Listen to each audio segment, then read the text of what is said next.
Hello, traders. FX Pip Collector here. Today is Thursday, August 7th, and this is my analysis for the Euro US dollar. And we're starting off on the 4 hour time frame because on the 4 hour time frame is where we should be trying to figure out if this is an A, B, C correction to this last wave down and it's going to go to a fib level and turn back down, or whether it's a wave one, wave two, and wave three, and it's just going to keep going up and give us a break of structure.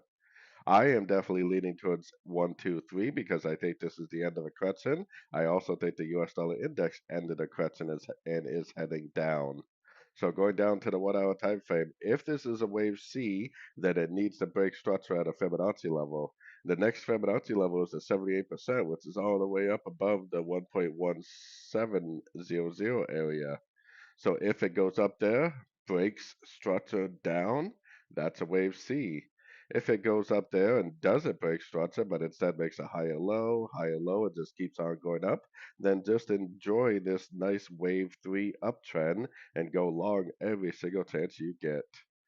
So anyways, don't forget to check out my website linked over here in the corner. And as always, thank you for watching and happy trading.